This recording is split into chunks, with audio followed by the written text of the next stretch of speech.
আমার আল্লাহর নবী বললেন, আল্লাহ পাকের হাবিব বললেন, যতগুলো গুনাহ রয়েছে সবচাইতে বড় গুনাহ, বড়র বড় সবচাইতে বড়, আল্লাহ পাকের রাসূল বললেন সবচাইতে বড় গুনাহ, ইন্না মিন আকবারিল কাবাইরি আশ-শিরকু বিল্লাহ।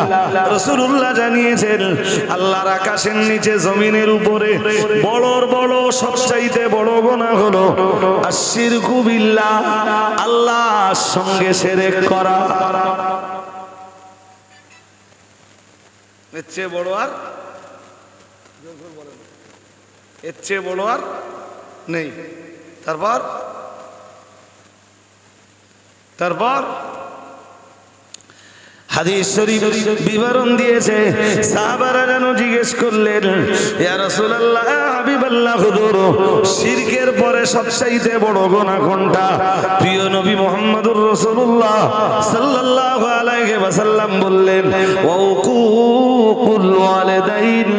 আল্লাহ পাকের রাসূল বললেন বাবা মায়ের সাথে নাফরমানি করা।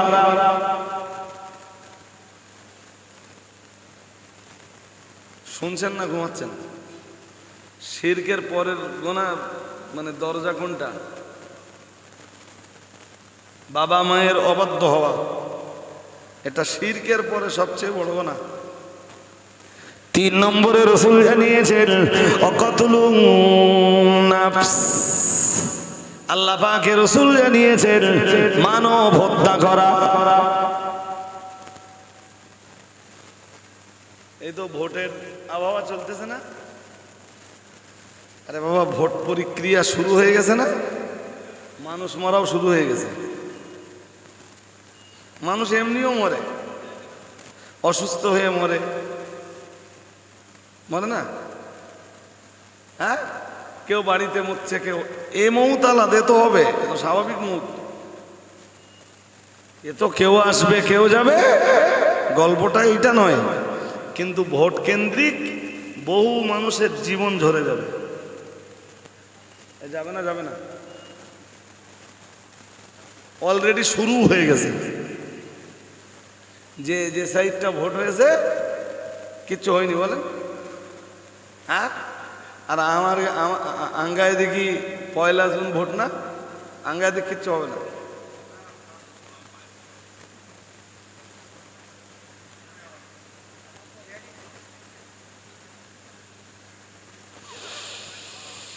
রক্ত রক্ত রক্ত, জনগণের রক্ত যায় যা। আমার নেতা হওয়া দরকার। কি হওয়া দরকার? আমার কি চাই? আসন, চেয়ার। এই দেখতেছেন যে 26,000-এর কাছাকাছি শিক্ষকের চাকরি বাতিল হয়েছে, শুনেছেন? তাদের নিয়োগ সম্ভবত 2016 সালে। 2000। এখন আমি এটা 100% গ্যারান্টি দিয়ে বলতে পারবো না যে সে নিয়োগটা পুরোপুরি স্বচ্ছতার সাথে হয়েছিল, এটাও বলবো না। মেবি তাতে কিছু পানি ঢুকে থাকতেও,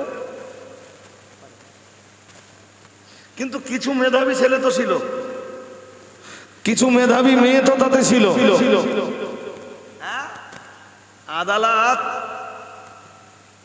আদালত টোটালে প্রায় 26,000-এর মতো শিক্ষক, শিক্ষিকা, শিক্ষাকর্মী নিয়োগ বাতিল বলে ঘোষণা করেছে। 2016 মানে 2018-তে সম্ভবত তারা অ্যাপয়েন্টমেন্ট পেয়েছিল। 18-16 সালের এসএসসিতে তারা চাকরি পেয়েছিল, আর 18-তে তাদের নিয়োগ, মানে এসএসসি দিয়েছিল 16, নিয়োগ হয়েছিল 18, 19, 20, 21, 22, 23, 24। 7 বছর চাকরি করার পরে এখন আদালতের রায় হলো তার কাছে চাকরি তো গেল, উল্টো এই 7 বছরে যা বেতন পেয়েছে 12% সুদের হারে এই টাকা সব রিটার্ন করতে হবে। সবচেয়ে বড় অবাক লেগেছে কোন জায়গায় জানেন? আমাদের পশ্চিমবঙ্গের বিজেপির এক নেতা আদালত এই কম বেশি 26,000 শিক্ষক শিক্ষিকার নিয়োগ বাতিল বলে ঘোষণা দেওয়ার অন্তত 2 দিন আগে পূর্বাভাস দিচ্ছে খুব তাড়াতাড়ি বোমা ফাটবে। তাড়াতাড়ি। আচ্ছা, বিজেপির নেতা কি করে জানলো যে আদালতে কি হবে দুদিন পরে? বিজেপির নেতা কেমনে জানলো?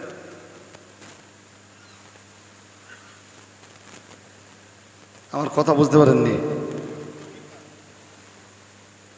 সত্যি মিথ্যা সব আপন জায়গায় থাক।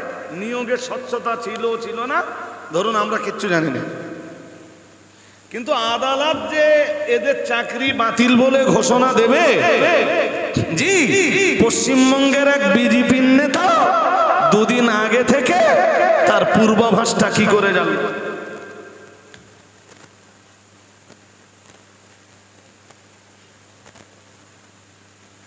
আমার কথা বুঝতেছেন না? এর নাম রাজনীতি। এর নাম কি? এর নাম রাজনীতি। তোমার গা কি হইলো? আঙ্গা কিচ্ছু এসে যায় না।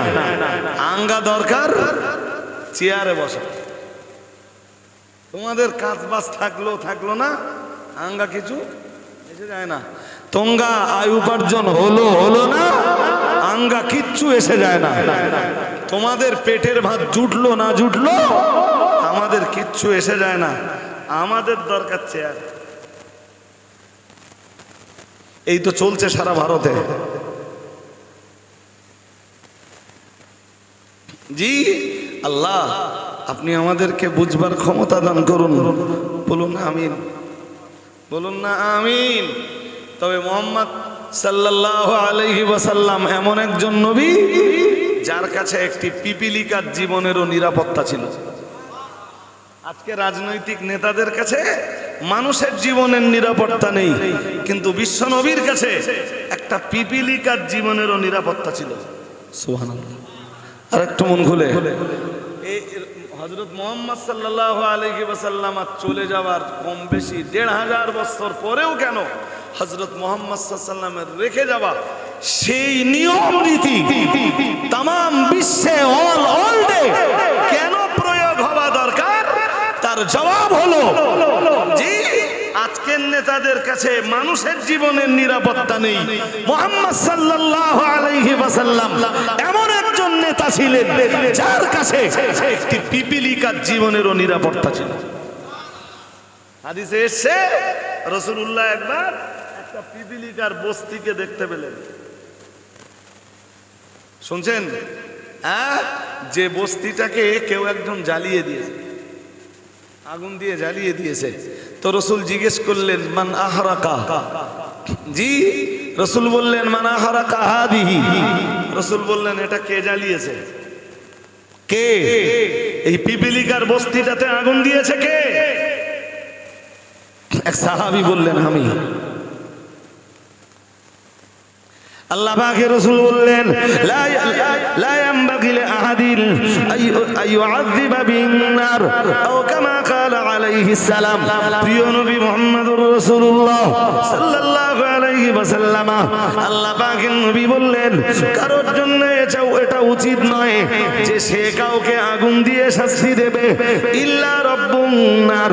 প্রিয় নবী মুহাম্মদুর রাসূলুল্লাহ সাল্লাল্লাহু আলাইহি ওয়াসাল্লাম, আল্লাহ পাকের নবী বললেন আগুন দিয়ে শাস্তি দেওয়ার অধিকার কারোর জন্য নেই।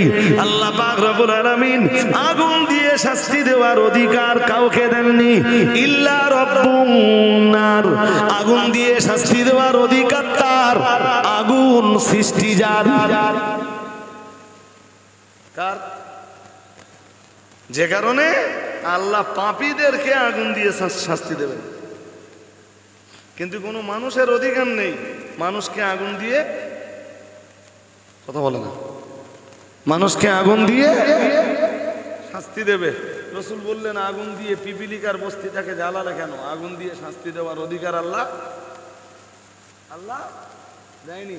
এর মানে এটা দাঁড়ালো যে একটি পিপিলিকার জীবনেরও নিরাপত্তা আছে হযরত মুহাম্মদ সাল্লাল্লাহু আলাইহি ওয়াসাল্লামের কাছে। কিন্তু কোন নেতাদের পাল্লায় বলেছি যে মানুষের জীবনের কোনো নিরাপত্তা? কিছু বলেন না কেন? 1 জুন তো আমাদের ভোট। কি আমাদের ভোট কবে? ভোট কবে? 1 জুন। আল্লাহ আমাদের সকলকে মাহফুজ রেখে দেন, বলুন আমিন। আল্লাহ আপনি আমাদের সুরক্ষিত রাখুন, বলুন আমিন, বলুন না আমিন। হাজিরিনে মজলিস, সুতরাং ভারতীয় নাগরিকত্ব আপনার আছে, নাগরিকত্বের একটা অধিকারও আপনার আছে। সে অধিকারটাকে প্রয়োগ করে, আমি বলছি না এরে ভোট দেন ওরে দেবেন না, এটা বলছি না, আপনার যার পছন্দ হয় তার দেন, তবে কন্ডিশনটা ভাববেন যে কোন কন্ডিশনে, কোন পরিস্থিতিতে আমি ভোটটা কারে দিচ্ছি। আমি কি বোঝাতে পারছি নাকি?